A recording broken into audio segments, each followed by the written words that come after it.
sábado, hermanos. Gracias por el llamado que hizo el hermano Osvaldo a la reverencia. No porque yo vaya a predicar, sino porque Jehová está con nosotros. Y ante Él debe haber reverencia. Hermanos, la reverencia al Señor se ha perdido desde hace mucho tiempo en el pueblo de Dios. Pero el Señor nos ha escogido a nosotros para levantar ese principio. El Señor se ha encargado de que nosotros, hermanos, podamos restaurar esa reverencia que se ha perdido cuando el pueblo de Dios se congrega. Esta mañana Dios tiene puestos los ojos en esta congregación. Y antes del sermón, yo quiero invitarlos a leer la lectura bíblica otra vez, que fue la lectura de Isaías 66, verso 2. Según este versículo, hermanos, ¿sobre quién tiene puestos los ojos Jehová en esta mañana? Sobre los que tengan dos cosas: humildad y temor a su palabra. Los ojos de Dios están sobre esta congregación, pero el Señor va a mirar a los humildes y que tiemblen a su palabra. Así que si usted quiere estar bajo la cobertura del Señor en esta hora, si usted quiere estar bajo la mirada de Él, disponga su corazón para ser humilde y tiemble a su palabra. Como dijo el hermano Osvaldo Rosado, los ministerios de sostén propio, el Señor se está encargando de usarlos de una manera asombrosa. No porque haya en nosotros alguna cosa buena, sino porque en su misericordia Él así lo quiere hacer.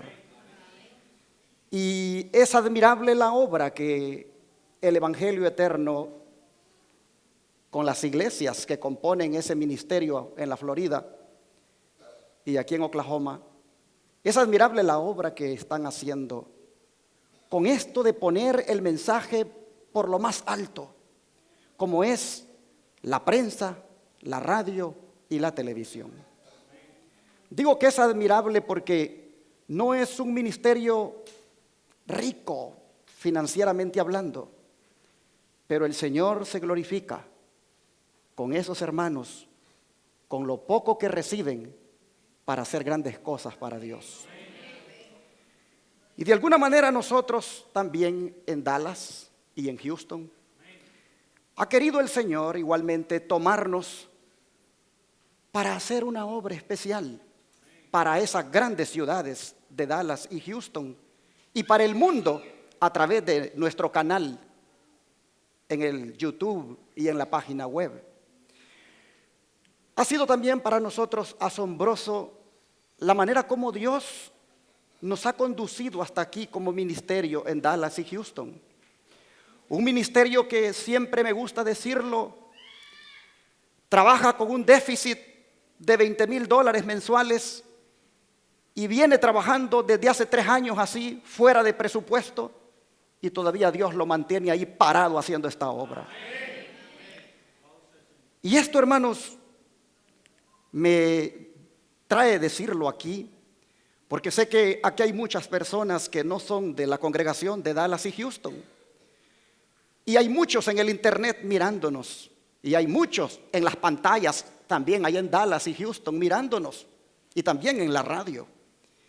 Y me gusta decirlo porque cuando digo estas cosas solo busco que el nombre de Dios se glorifique. Porque ¿quiénes somos nosotros para hacer esto que estamos haciendo? No somos nada. Aquí el que es todo es Dios. Y esta semana pasada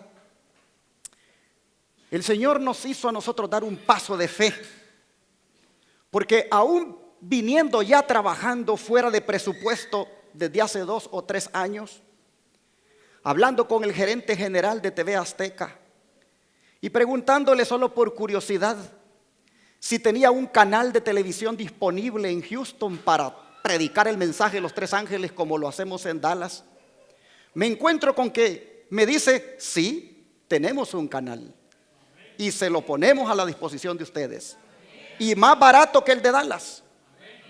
Hermanos, cuando ese hombre me habló así, yo sentí una cosa como, tienes que aprovechar esto. ¿Cuánto, le digo yo? ¿En cuánto usted nos daría el de Houston?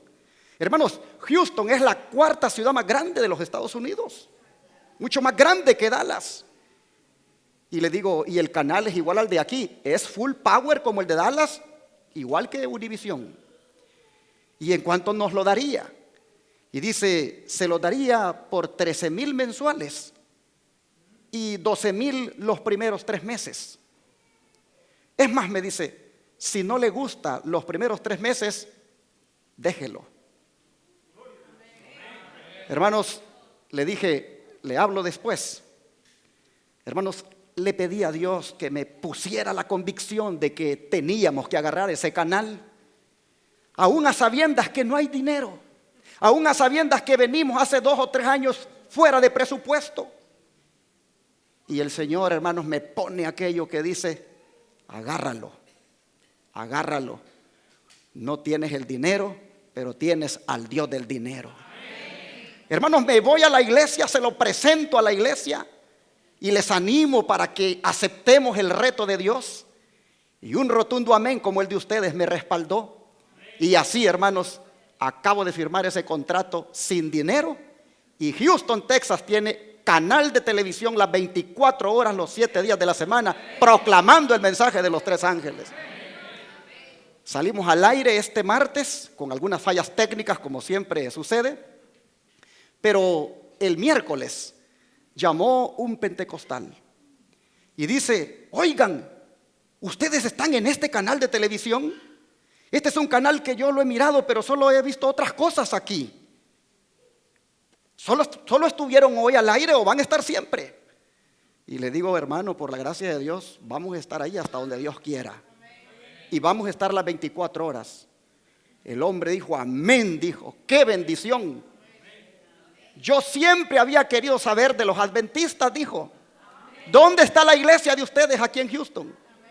Hermanos, le dimos la dirección de la iglesia. Le dimos también, más bien le dijimos que le íbamos a mandar el sermón que le había impactado ese día. Pero el Señor nos dio ahí una probadita de la cosecha que tendremos en Houston con ese canal de televisión. Así que aquellos que me estén mirando en esta hora en Houston, en el canal 51.2, esta es la transmisión en vivo desde Tuscahoma, Oklahoma, en la propiedad del Ministerio del Evangelio Eterno, celebrando nuestro campestre titulado Preparándonos para la lluvia tardía.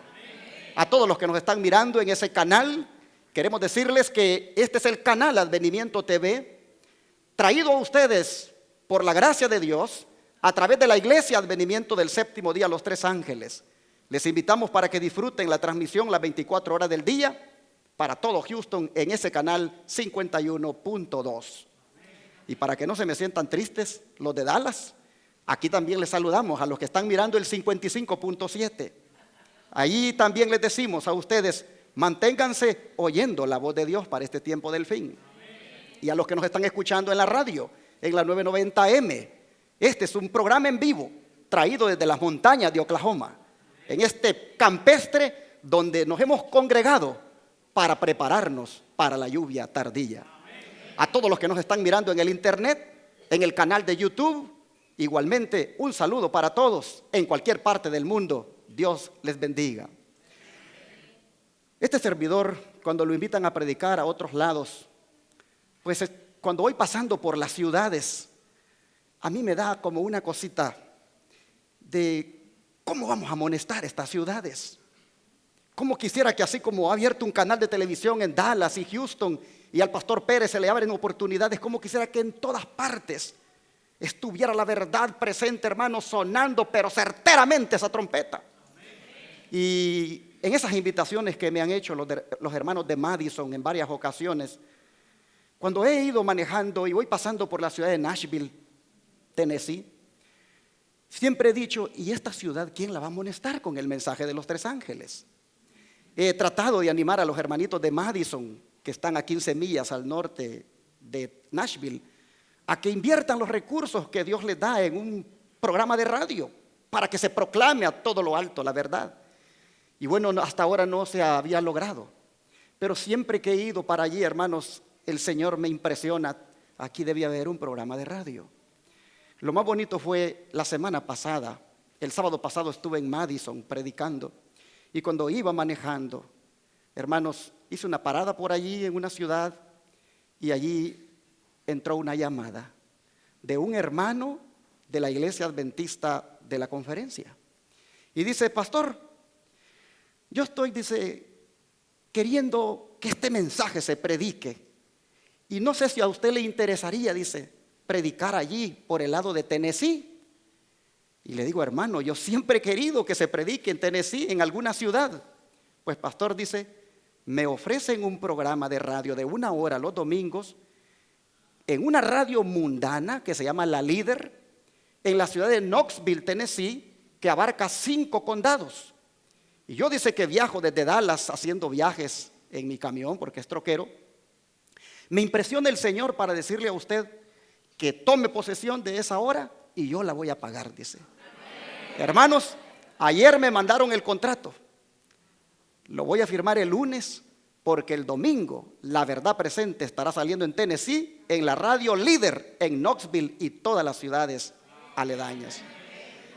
Cuando uno mira esto, dice, definitivamente, gloria, gloria sea al Señor.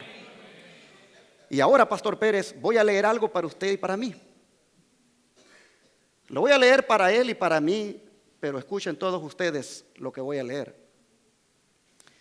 En el comentario bíblico, pastor Pérez, tomo 7, se escribió en el año 1882 lo siguiente: ustedes pueden manifestar un gran celo en los esfuerzos misioneros, pero como está corrompido con el egoísmo y tiene mucho sabor al yo, es nada a la vista de Dios, porque es una ofrenda manchada y corrompida.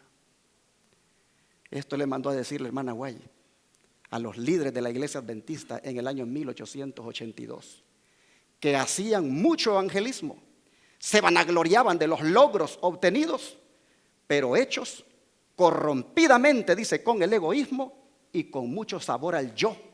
Y Elena White les dijo: lo que están haciendo es nada para Dios.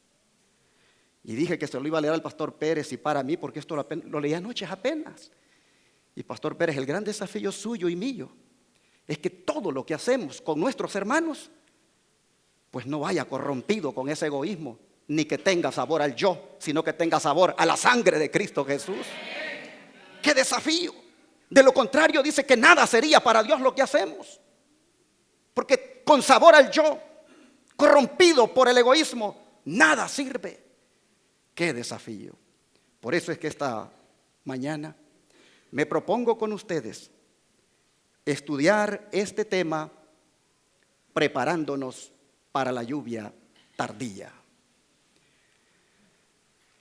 El término lluvia tardía lo encontramos en la Biblia en varias ocasiones, siendo uno de ellos el que se encuentra en el libro de Joel, capítulo 2, verso 23. Les invito a abrir la Biblia.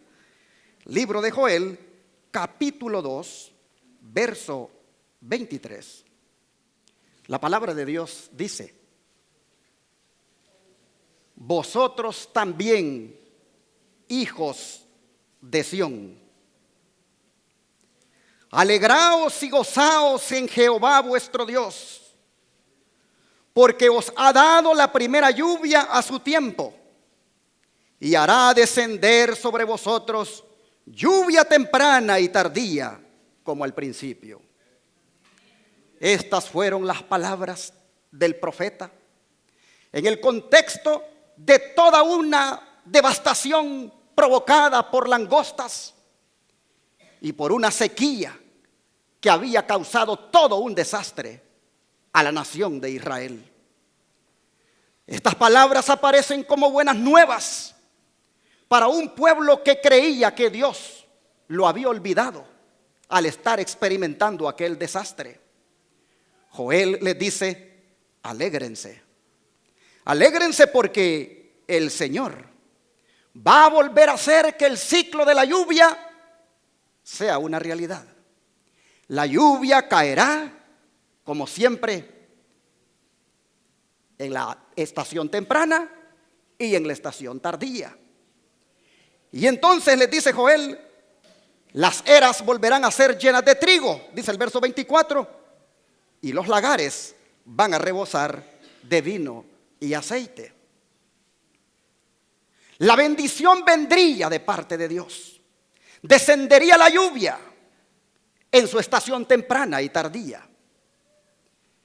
Y en este contexto, él hace una analogía con el Espíritu Santo, pues dice en el verso 28, y será, les dice, que después de esto, derramaré mi espíritu sobre toda carne, y profetizarán vuestros hijos y vuestras hijas, vuestros viejos soñarán sueños, y vuestros jóvenes verán visiones.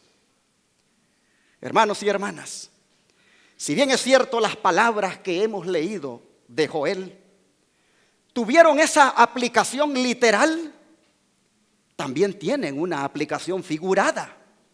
Pues a la mensajera del Señor, Elena White, le fue revelado esa aplicación. Miren ustedes, en el libro Hechos de los Apóstoles, esta sierva dice: bajo la figura de la lluvia temprana y tardía que cae en los países orientales al tiempo de la siembra y la cosecha, los profetas hebreos predijeron el derramamiento de la gracia espiritual en una medida extraordinaria sobre la iglesia de Dios. Pero para tener más claro, ¿qué quiere decir la sierva de Dios con la expresión derramamiento de la gracia espiritual? Veamos la siguiente cita. Testimonios para los Ministros, página 506. El Señor dice, hablando de esa lluvia temprana y tardía, el Señor dice, emplea estas operaciones de la naturaleza para representar la obra del Espíritu Santo. Como el rocío y la lluvia son dados en primer lugar para hacer que la semilla germine y luego para madurar la cosecha, así el Espíritu Santo es dado para llevar adelante de una etapa a otra el proceso de crecimiento espiritual. La maduración del grano representa la terminación de la obra de la gracia de Dios en el alma. Así que, hermanos, la mensajera del Señor hace una analogía de las lluvias con el derramamiento del Espíritu Santo. Ahora, ¿cómo se refería el apóstol Pedro a esta misma experiencia? Vamos a Hechos 3, versos 19 y 20. Libro de Hechos, capítulo 3, versículos 19 y 20. Y aquí encontramos la palabra de Dios diciéndonos: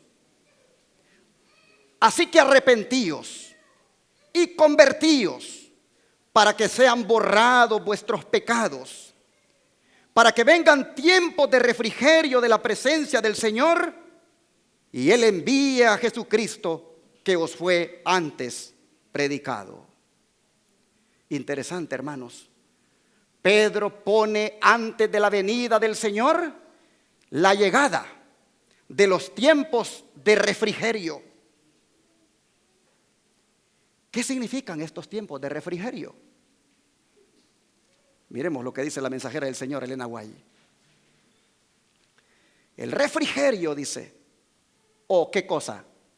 Poder de Dios, desciende únicamente sobre aquellos que se han preparado para ello, haciendo la obra de Dios, la obra que Dios les invita a hacer, que consiste en purificarse de toda inmundicia de la carne y del espíritu y en perfeccionar su santidad en el temor de Dios. Noten que el equivalente del término refrigerio para la sierva del Señor es ¿qué cosa? Poder de Dios. Pregunto en esta hora, ¿necesitamos el poder de Dios? No solo lo necesitamos, sino que también lo necesitaremos. La pregunta es, ¿para qué?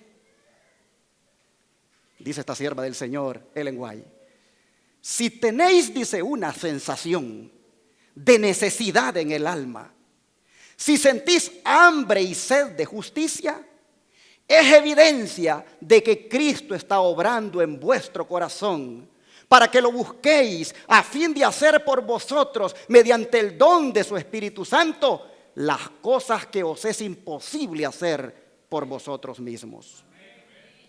¿Para qué dice que necesitamos el poder del Espíritu Santo? Para que Él haga por nosotros lo que nos es imposible hacer por nosotros mismos. ¿Cómo qué cosa? Bueno, como las que dijo Cristo que haría en el capítulo 16 del Evangelio de Juan. Vamos allá. Evangelio de Juan, capítulo 16, versos 7 al 11.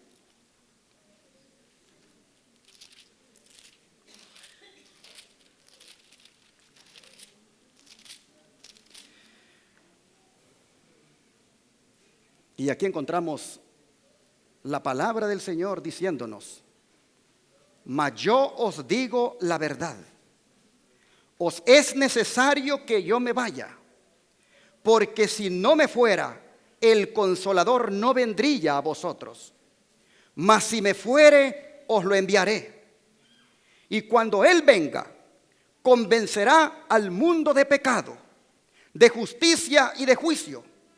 De pecado por cuanto no creen en mí, y de justicia por cuanto voy a mi Padre y no me veréis más, y de juicio por cuanto el príncipe de este mundo ya es juzgado. Esta obra, hermanos, de convicción, nosotros no la podemos fabricar. Esta obra de convencernos de que somos pecadores, esta obra de convencernos de que necesitamos la justicia de Cristo sobre nosotros, esta obra de que si no correspondemos a esa justicia, igualmente nos espera un juicio en el cual podríamos salir reprobados. Esta obra de convicción para esas tres cosas, ninguno de ustedes por su propia naturaleza la puede fabricar. Solamente lo puede hacer el Espíritu Santo si usted y yo se lo permitimos. Es en ese sentido que la mensajera del Señor dice que el Espíritu Santo vendría a hacer cosas que son imposibles hacer por nosotros mismos. ¿Quién le puso a usted que aceptara a Jesucristo como su Salvador? El Espíritu Santo. ¿Quién le puso a usted esa convicción de que ha pecado delante de Dios, que le ha fallado al Señor? ¿Quién se la puso? El Espíritu Santo. ¿Quién le puso a usted que para esa falta cometida, para esa transgresión hecha, había una justicia que lo podía cubrir y que era la justicia de Cristo? ¿Quién le puso esa convicción de eso? El Espíritu Santo. ¿Quién le dijo a usted que esa justicia que demanda la obediencia a los 10 mandamientos, Cristo se la otorga? Solamente el Espíritu Santo. ¿Quién le puso a usted de que en caso de que usted no quiera aceptar que es pecador y que tampoco quiera aceptar la justicia de Cristo, le espera un horrendo resultado en el juicio? ¿Quién le puso a usted esa convicción? El Espíritu Santo. Así que nosotros necesitamos el poder del Espíritu Santo para que haga esa obra en nosotros siempre como la ha hecho hasta aquí. Pero ¿por qué otra razón? ¿Por qué otra razón íbamos a necesitar el Espíritu Santo? ¿Qué otra cosa imposible hacer por nosotros mismos Él haría? Bueno, la que nos dice el apóstol Pablo. ¿Qué hizo el Espíritu Santo con él? ¿Cuál es? Vamos al libro de Romanos, capítulo 7, versos 14 al 20.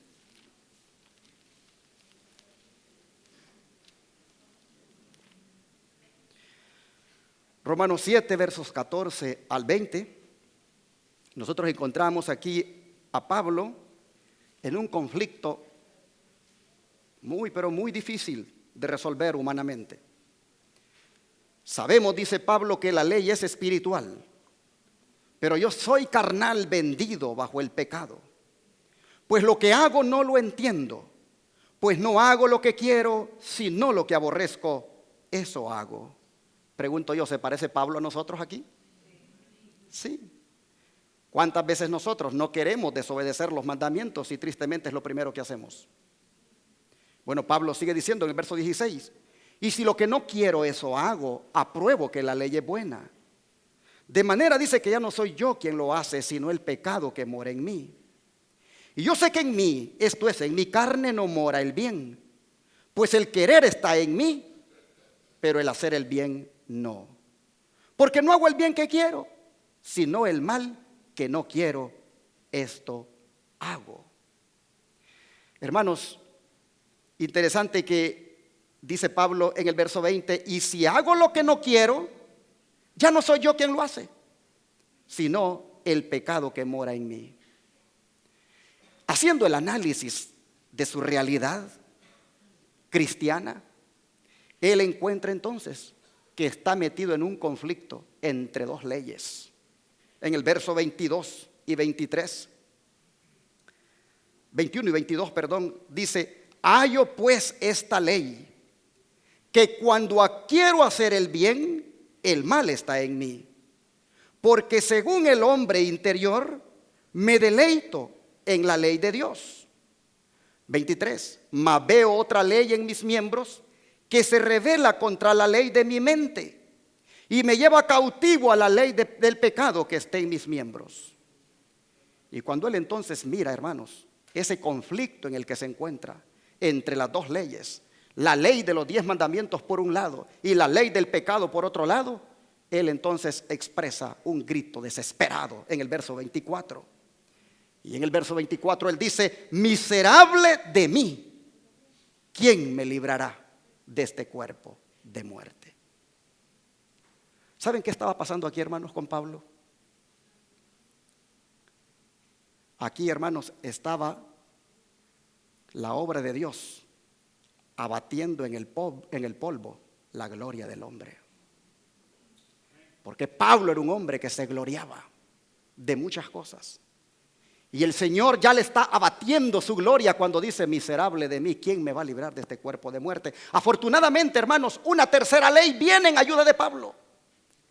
Después de hablar de las dos leyes en las cuales él está en conflicto, una tercera ley viene en su ayuda. Capítulo 8, verso 2 de Romanos.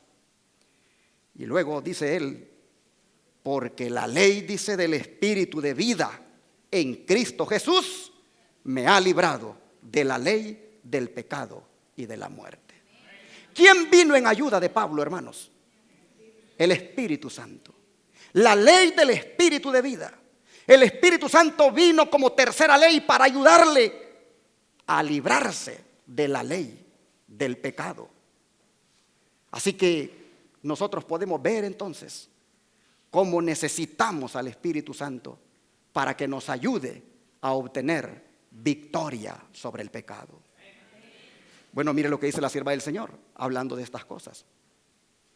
El pecado, dice, podía ser resistido y vencido únicamente por la poderosa intervención de la tercera persona de la divinidad, que iba a venir no con energía modificada, sino en la plenitud del poder divino. Por el Espíritu es purificado el corazón. Por el Espíritu llega a ser el creyente partícipe de la naturaleza divina. Cristo ha dado su Espíritu como poder divino. ¿Para qué cosa? Para vencer todas las tendencias hacia el mal, hereditarias y cultivadas. ¿Quién nos da la victoria, hermanos, en Cristo Jesús? El Espíritu Santo. Por eso la sierva del Señor dice que Él tendría que venir para hacer cosas por nosotros que no podríamos hacer por nosotros mismos. Cristo nos da otra razón más por la que necesitamos el poder o refrigerio del Espíritu Santo. Y es la que encontramos en el Evangelio de Juan, capítulo 14, versos 16 y 17. Abramos la Biblia en el Evangelio de Juan, capítulo 14, versos 16 y 17. Y aquí el Señor dice la razón por la cual necesitaríamos el poder o refrigerio del Espíritu Santo. Y yo rogaré al Padre, y Él os dará otro consolador, para que esté con vosotros para siempre. El Espíritu de verdad, a quien el mundo no puede recibir porque no le ve ni le conoce, pero vosotros le conocéis porque mora con vosotros y estará en vosotros. Cuán hermoso, hermanos. Cuán hermoso es saber, como decían los griegos, que tenemos un paracleto que ha sido llamado para estar al lado de nosotros. Cuán hermoso es saber de que tenemos a alguien que bajo el nombre de Consolador está presto para ayudarnos en nuestras aflicciones. Está presto para darnos ánimo cuando nos desanimamos o nos desaniman. Mire lo que dice el Espíritu de Profecía al respecto. En toda ocasión y lugar, en todas las tristezas y aflicciones, cuando la perspectiva parece sombría y el futuro nos deja perplejos y nos sentimos impotentes y solos, se envía ¿a quién? Al Consolador en respuesta a la oración de fe. ¡Qué hermoso! En todas las tristezas y aflicciones, cuando la perspectiva parece sombría, cuando el futuro nos deja perplejos, cuando nos sentimos impotentes y solos, se envía el Consolador en respuesta a la oración de fe. Las circunstancias, dice, pueden separarnos de todo amigo terrenal, pero ninguna circunstancia ni distancia puede separarnos del Consolador celestial. Donde quiera que estemos, donde quiera que vayamos, está siempre a nuestra diestra para apoyarnos, sostenernos y animarnos. Qué hermoso. No estamos solos. Por eso dijo Cristo: no los voy a dejar huérfanos, les dice. Habiendo mostrado aquí, hermanos, las razones por las que necesitamos el refrigerio o poder del Espíritu Santo, cabe preguntarse: ¿ya lo recibimos?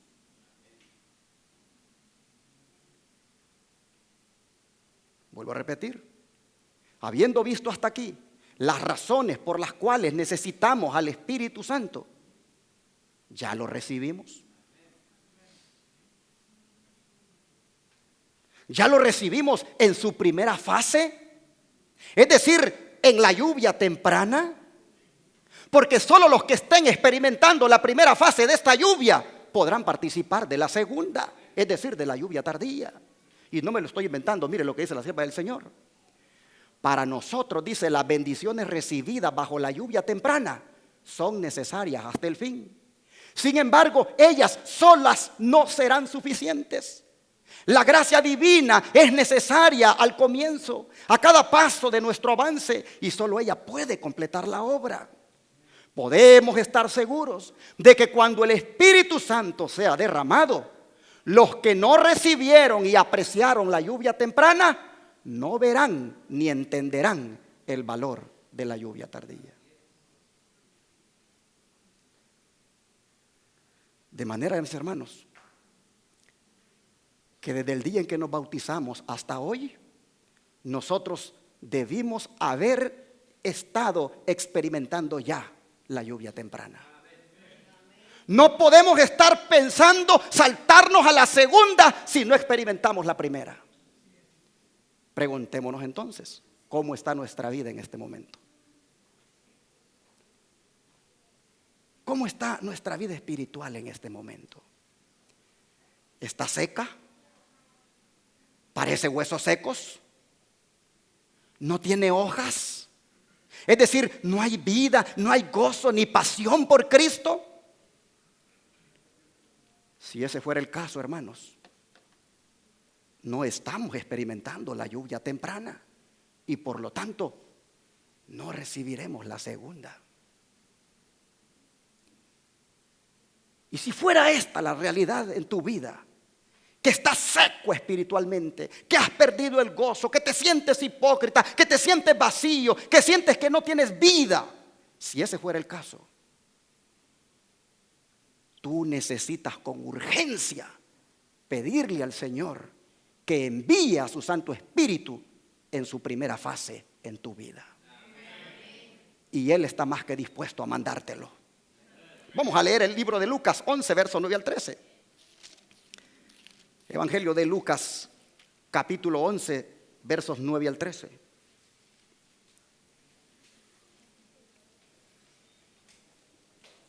Un texto que usamos muchas veces para pedir trabajo.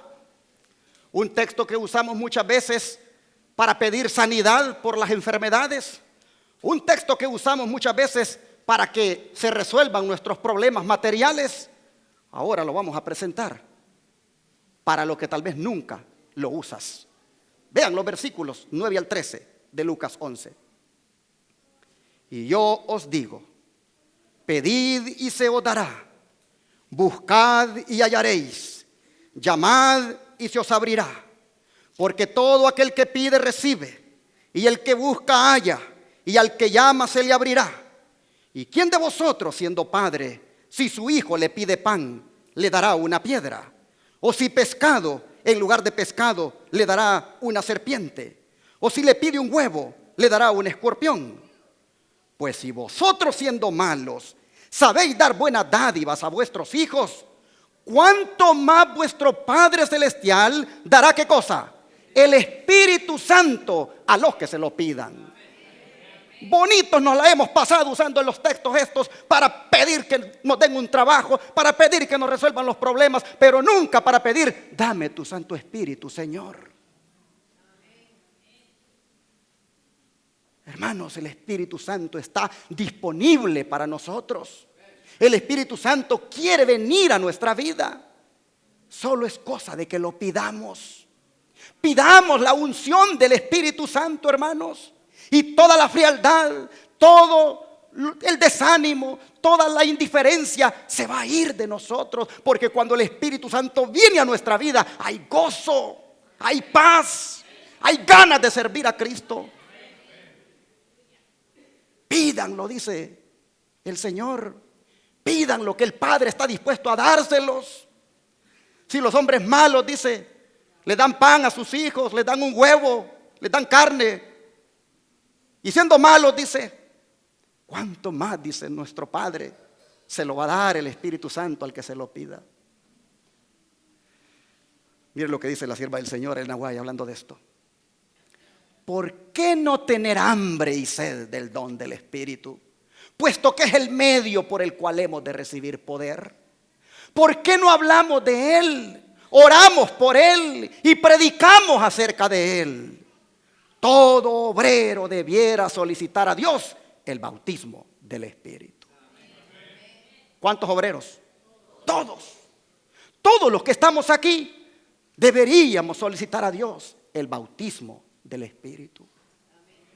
Interesante que esta sierva pregunta 2 veces en esta cita: ¿por qué? ¿Por qué? ¿Por qué no tenemos hambre del Espíritu? ¿Por qué no hablamos de Él? ¿Saben por qué, hermanos? Porque nosotros estamos en el mismo pecado que estaba el Sanedrín judío ante quien compareció Esteban. El Espíritu Santo está deseoso de tomarnos. El Espíritu Santo está deseoso de cambiar nuestra forma de vivir la vida cristiana. El Espíritu Santo está deseoso de darnos la victoria sobre el pecado. Y nosotros no estamos orando por Él, no estamos predicando de Él, no estamos hablando de Él. Simplemente porque estamos en la misma condición del Sanedrín judío que Esteban tuvo que enfrentar. ¿Qué les dijo Esteban a ese Sanedrín judío? Vamos al libro de Hechos, capítulo 7, versos 51 y 52. Hechos, capítulo 7, verso 51 y 52. Y aquí Esteban dice unas tremendas palabras a esos líderes religiosos de su tiempo. Duros, le dijo, ¿de qué cosa? De cerviz, e incircuncisos de corazón y de oídos. Vosotros resistís siempre al Espíritu Santo, como vuestros padres, así también vosotros. ¿Cuál era el problema, hermanos, de los líderes religiosos de los días de Esteban? Resistían al Espíritu Santo. No estaremos nosotros en la misma condición, mis hermanos, y por eso nuestra vida espiritual es árida muchas veces. ¿No será que el Espíritu Santo muchas veces ha venido y ha tocado la puerta y nosotros nos hemos resistido? Ustedes, le dice Esteban al Sanedrín judío, resisten, y noten la palabra que les dice, resisten siempre al Espíritu Santo, así como lo resistieron los padres de ustedes, ustedes también lo siguen resistiendo. ¿Y por qué dice que lo resistían? Porque tenían una enfermedad cervical. La enfermedad cervical de ellos, hermanos, se llamaba orgullo. Les pregunto, ¿el que tiene enfermedad cervical puede agachar la cabeza? Ahí andan con una cosa aquí y tienen que andar siempre en esta posición. Ustedes, les dice, tienen un problema. Ustedes tienen enfermedad cervical. La cerviz se les ha hecho dura. Y ustedes no quieren agachar la cabeza. No se quieren humillar. El orgullo les carcome. Y por ese orgullo, por esa enfermedad cervical, resisten al Espíritu Santo. Interesante que quienes estaban resistiendo al Espíritu Santo no eran los romanos, no eran los egipcios, era el profeso pueblo de Dios. Debido a esa enfermedad cervical, debido a esa cerviz de no querer agachar la cabeza y humillarse, es que no toleraban que Esteban anduviera predicando, porque ellos pensaban que solamente podían predicar los que a través de sus canales regulares lo hicieran. No podían ellos aceptar que el Espíritu Santo pudiera usar a un diácono para proclamar la verdad. No los dejaba reconocer que el Espíritu Santo es soberano y que Él usa a quien Él quiere. Ahí lo tenían, listo para matarlo. Pero les dice también son incircuncisos, les dice de corazón, y también les dice son incircuncisos de oídos. ¿Qué significa esto? Hermanos, la circuncisión era remover, ¿no es cierto?, una parte carnal del miembro del hombre. Cuando Él les dice ustedes son incircuncisos de corazón y de oído, lo que les está diciendo es que ustedes son carnales en sus razonamientos. Ustedes todavía piensan conforme a la carne. Corazón es sinónimo de mente. Ustedes son carnales en sus razonamientos. Son carnales incluso en cuanto a solo a quién quieren escuchar. Incircuncisos de oídos. Hermanos, todas estas actitudes los hacía a ellos que resistieran al Espíritu Santo. Pero tristemente, hermanos, lo que hizo el Israel de antaño, lo hace ahora el Israel moderno. Porque el Israel moderno hoy en día también se sigue en su dureza de cerviz y en su incircuncisión de corazón y de oído. El Israel moderno también ahora resiste al Espíritu Santo en la forma como trabaja a través de los ministerios de sostén propio. En 1888 y en 1901, el cuarto ángel quiso venir en forma de lluvia tardía sobre el pueblo remanente. La hermana White dice que se paseó en los pasillos. En ese congreso de 1888 y de 1901, el Espíritu Santo quiso a los que estaban allí investirlos de poder. Pero debido al mismo problema del Sanedrín judío, que resistían con su actitud al Espíritu Santo, así como llegó, así también se fue. ¿Por qué lo hicieron esos líderes? Por esto que dice la sierva del Señor. La falta, dice, de voluntad para renunciar a opiniones preconcebidas y aceptar esta verdad fue la principal base de la oposición manifestada en Minneapolis contra el mensaje del Señor, expuesto por los hermanos Waggoner y Jones. Suscitando esa oposición, Satanás tuvo éxito en impedir que fluyera hacia nuestros hermanos en gran medida el poder especial del Espíritu Santo que Dios anhelaba impartirles.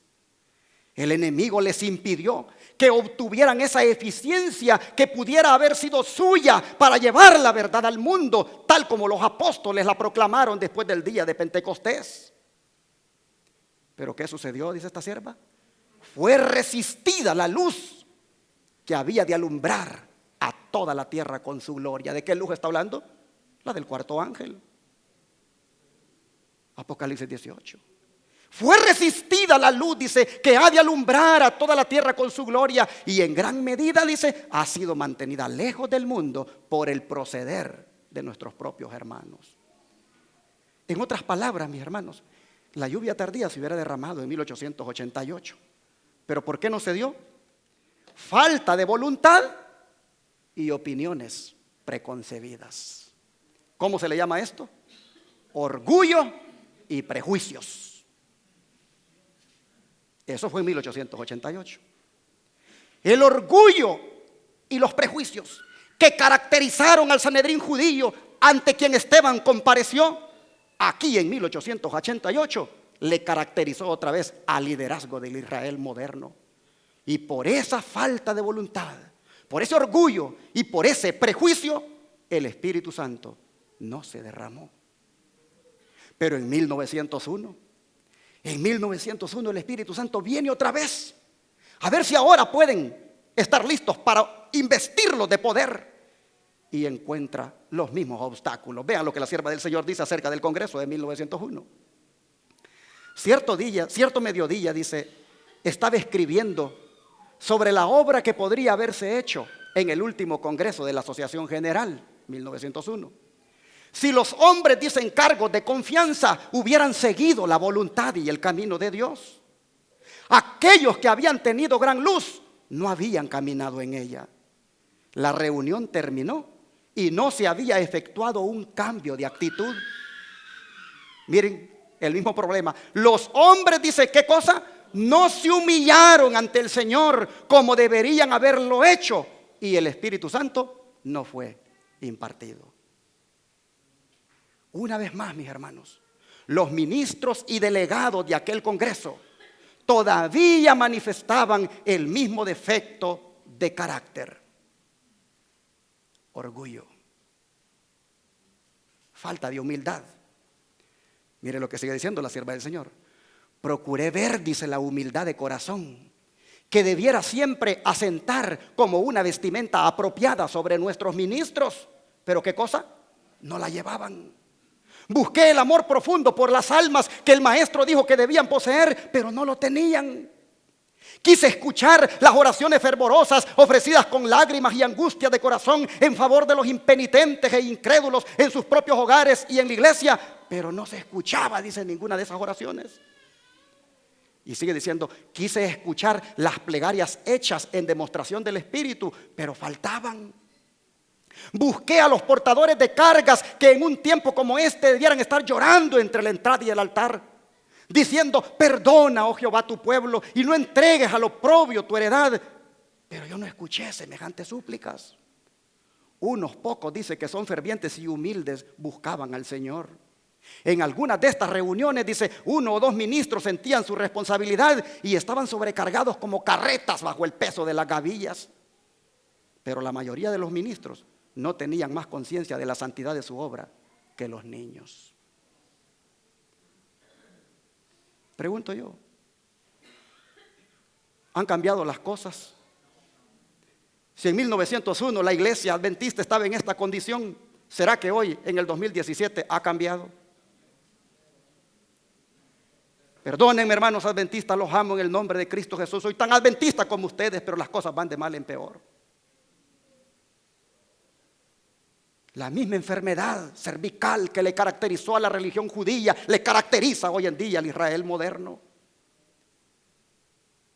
Un texto, hermanos, que mejor define lo que debió haber ocurrido en 1901 y que debería estar ocurriendo ahora es el que está en 2 Crónicas 7. Vamos allá, 2 Crónicas 7:14.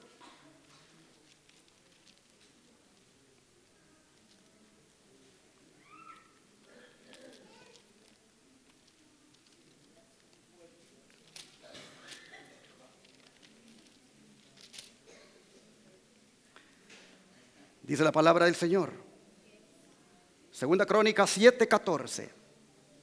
Si se humillare mi pueblo, sobre el cual mi nombre es invocado, y oraren y buscaren mi rostro, y se convirtieren de sus malos caminos, entonces yo oiré desde los cielos y perdonaré sus pecados y sanaré su tierra. ¿Cuál era la condición? Humillarse. Aquí se está hablando de lo mismo que la sierva del Señor acaba de decir en las citas anteriores. 3 cosas que tristemente el pueblo remanente no manifestó y que por lo tanto el Espíritu llegó y se fue. Es decir, humillación, confesión y arrepentimiento. 3 cosas que para efectos prácticos de salvación tienen que avanzar juntitas, mis hermanos. Pero al frente de las 3 cosas marcha la humillación. ¿Por qué la humillación? Porque, hermanos, en la humillación está la base de todo. Sin la humillación no ha comenzado la vida eterna. Jesús lo dejó bien clarito al describir el carácter de los súbditos de su reino en Mateo 5:13. Vamos allá. Mateo 5:13.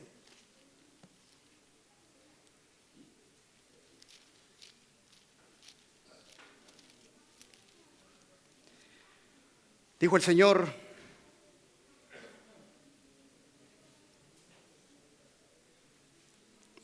versículo 3. Bienaventurados los pobres en espíritu, porque de ellos es el reino de los cielos. Los pobres en espíritu son los humildes. No son los que no tienen dinero, son los humildes. Y con los humildes mora Cristo Jesús. Así lo dice Isaías. Vamos a Isaías 57. Isaías 57.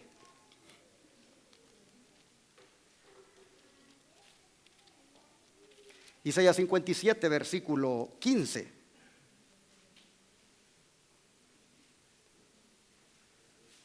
Porque así dice el alto y sublime, el que habita la eternidad y cuyo nombre es el Santo. Yo habito en la altura y la santidad, y con el quebrantado y humilde de espíritu, para hacer vivir el espíritu de los humildes y para vivificar el corazón de los quebrantados. ¿Con quién vive el Señor? Con los humildes.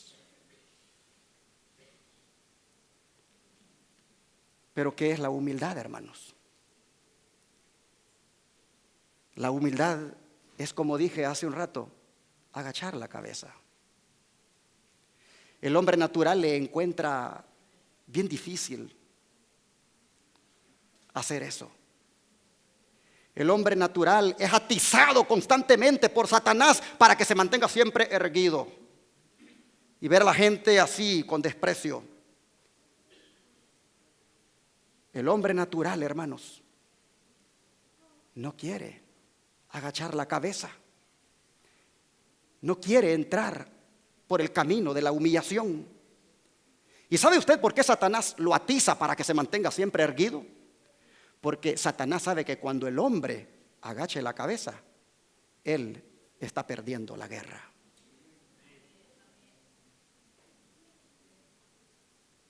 Porque los que agachan la cabeza, los humildes, esos, mis hermanos, son los que han sido justificados por la fe. Y esos, la justificación por la fe los ha hecho tan humildes que Satanás no puede contra ellos. Por eso es que cuando nos pasan ciertas cosas, nosotros miremos qué podemos aprender de eso que nos pasó. Y toda cosa que nos hagan donde nos hacen sentir mal, todo sabotaje inclusive que hagan con algún evento que realicemos para Dios y que tal vez nos haga sentir mal, solamente agachemos la cabeza y dejemos que Dios pelee nuestras batallas. Mire lo que dice la sierva del Señor. ¿Qué cosa dice es la justificación por la fe? Es la obra de Dios que abate en el polvo, ¿qué cosa? La gloria del hombre. Y hace por el hombre lo que éste no puede hacer por sí mismo. Hermanos, me impacta esto. La justificación por la fe es la obra de Dios que abate en el polvo la gloria del hombre. Hermanos, hay mucha gloria en nosotros. Mírese usted introspectivamente. Miren, cuando yo estaba preparando este sermón, hasta ganas de llorar me daban. Porque yo digo, necesito que se abata esta gloria que todavía me caracteriza. Necesito que se abata en el polvo esta gloria del hombre. Hay mucha gloria, hay mucho orgullo, hay mucha vanidad, hay mucha importancia.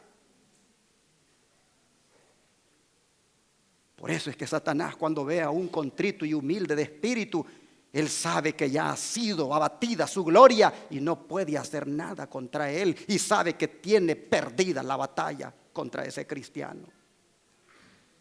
Hermanos y hermanas, nosotros llegamos aquí a este campestre, yo no sé con cuánta gloria.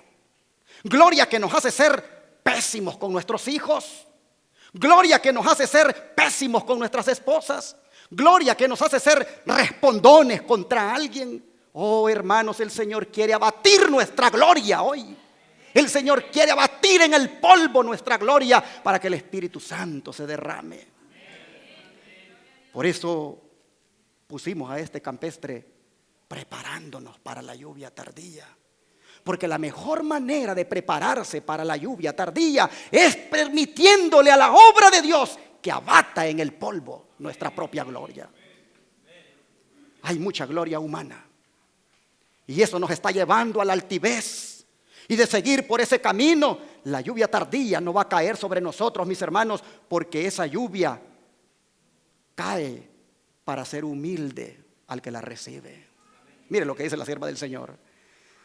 Al buscar a Dios, dice, para que nos conceda el Espíritu Santo, Él producirá en nosotros, ¿qué cosa? Mansedumbre, humildad de mente y una consciente dependencia de Dios con respecto a la lluvia tardía que trae perfección. El Espíritu, hermano, va a producir en nosotros mansedumbre, humildad de mente. Y sigue diciendo esta sierva, vi que nadie podría participar del refrigerio a menos que venciera todas las tentaciones y triunfara contra el orgullo, el egoísmo, el amor al mundo y toda palabra y obra mala. Recuerden todos que Dios es santo y que únicamente seres santos podrán morar alguna vez en su presencia. Hermanos, el Señor quiso que manejáramos tantas horas para llegar aquí, porque quería decirnos: necesitan que su gloria se abata en el polvo.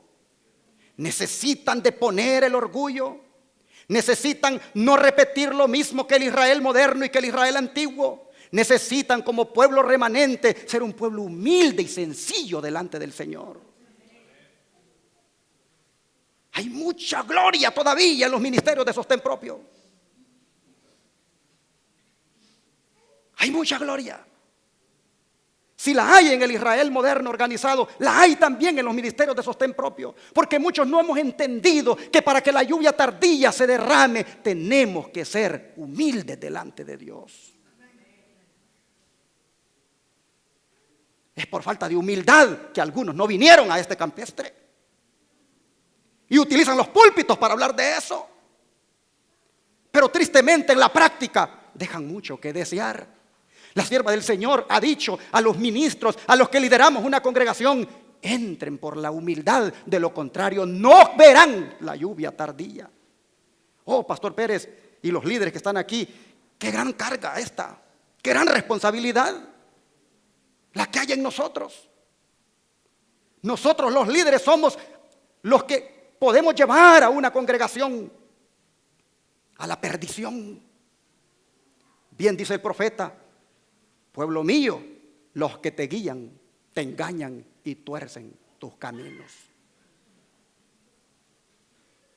Ahora, hermanos, yo creo que es oportuno en esta hora pedirle al Señor que derrame su Santo Espíritu en nosotros, ¿no es cierto? Amén. A eso vinimos. Hermanos, la lluvia tardía, si no la recibimos, no iremos al cielo. Vamos a leer Zacarías 10, verso 1.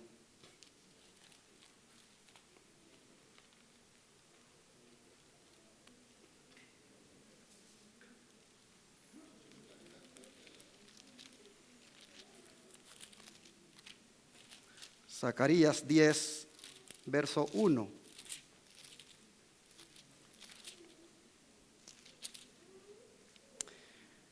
Pedid a Jehová lluvia en la estación tardía. Jehová hará relámpagos y os dará lluvia abundante y hierba en el campo a cada uno. ¿Qué debemos pedir, hermanos? Debemos pedir la lluvia tardía. Y si hay un lugar idóneo para pedir eso, es esta santa convocación. Porque mire lo que dice la sierva del Señor: en cada reunión a la que asistamos, nuestras oraciones deben ascender pidiendo que en ese mismo momento Dios imparta calor y rocío a nuestras almas. ¿Cuándo? ¿Cuando nos vayamos del campestre? Ahora. Mientras le pedimos, dice el Espíritu Santo, este obrará en nosotros las virtudes de las que hemos hablado: mansedumbre, humildad y una consciente dependencia de Dios, a fin de recibir la plenitud de la lluvia tardía. Así que, hermanos, el lugar idóneo para pedir tan grande bendición es este lugar, en este momento, para que nosotros recibamos su Espíritu Santo. ¿Por qué en este momento? Porque en este momento, hermanos, los recipientes están boca abajo o boca arriba. Yo supongo que en este momento los que están aquí tienen sus recipientes boca arriba para poder ser llenados. Por eso es que ella dice, en esas reuniones, dice, cuando los recipientes están boca arriba y que pueden ser llenos del Espíritu Santo, hay que pedirlo. Mire lo que dice la sierva del Señor, esto me gusta. No necesitamos, dice, preocuparnos por la lluvia tardía. Todo lo que debemos hacer es mantener limpio el recipiente y ponerlo ¿hacia dónde? Hacia arriba, listo para recibir la lluvia celestial. Y perseverar en oración. Y mire lo que debemos de decir en oración: haz que la lluvia tardía llene mi vasija, que la luz del ángel glorioso que se une con el tercer ángel brille en mí. Dame una parte en la obra, déjame proclamar el mensaje, permíteme ser el colaborador de Jesucristo. Y al buscar así a Dios, dice, permítanme decirles, dice Elena White, que Él está permanentemente preparándolos, dándoles su gracia. Algunos son expertos en hacer el cronograma y decir, no, es que aquí se va a derramar. No, unos dicen, es que tiene que ser antes de las plagas. No, dice, otros dicen, antes de la ley dominical. Y algunos se esfuerzan por ver a dónde ubican la lluvia tardía. La hermana White dice, no se preocupen tanto de eso. Preocúpense que su recipiente esté boca arriba para que sea lleno. Y que esté limpio también, porque el agua no se va a derramar en un recipiente sucio. Pregunto en esta hora, ¿cuántos de verdad quisieran que oráramos pidiéndole a Dios que mande su Santo Espíritu sobre nosotros? Entonces, vamos a hacerlo primeramente cantando ese himno final que tenemos programado, y luego oraremos pidiéndole que estos recipientes el Señor los pueda llenar por su gracia. Que Dios les bendiga.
iglesia, ven, oh ven y cólmame.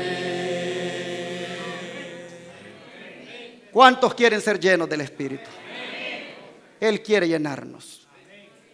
La condición es: sean humildes. Dejen su dura cerviz, dejen su incircuncisión y no resistan más al Espíritu, porque Él quiere llenarlos. Vamos a arrodillarnos para orar.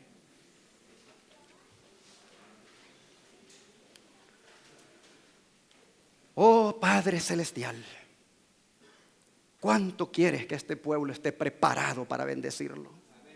¿Cuánto quieres que este pueblo esté como vasija limpia para llenarlo con tu Santo Espíritu? Oh Señor, ha sido por nuestra actitud de rebelión, ha sido por nuestra actitud orgullosa e incircuncisa que hemos estado resistiendo ese grande milagro que tú has querido hacer. Perdónanos, Señor, porque nuestras derrotas espirituales, nuestra decadencia, nuestra frialdad, nuestra pecaminosidad se han debido a ese orgullo que no ha permitido que tu Espíritu haga por nosotros lo que nos es imposible hacer. Pero Padre, hoy te rogamos que abatas en nosotros ese orgullo. Padre, te pedimos que abatas en nosotros esa gloria que no nos deja completamente ser llenos de tu Espíritu. Oh Dios, en esta hora te ruego que este pueblo entre por el camino de la humildad. Te ruego, Señor, que este pueblo examine su corazón y se rinda a ti, y así tu Espíritu lo llene. Oh Dios, no sé en qué momento vas a derramarlo como evento, no sé, pero sí quisiera que se derrame en forma individual en cada uno de nosotros. Porque al final, Señor, no seremos salvados colectivamente, seremos salvados como individuos. Por eso, Padre, te ruego que a cada uno en una forma individual lo bendigas, ungiéndolo con tu Espíritu Santo. Oh Señor, perdona nuestra rebelión, perdona nuestra transgresión. Oh Padre, cúbrenos con tu manto de justicia. En estos momentos ponemos los recipientes boca arriba, Señor, para que los llenes con tu Santo Espíritu. Hazlo, Padre, hazlo porque lo necesitamos. Te lo pedimos en el nombre de Jesús.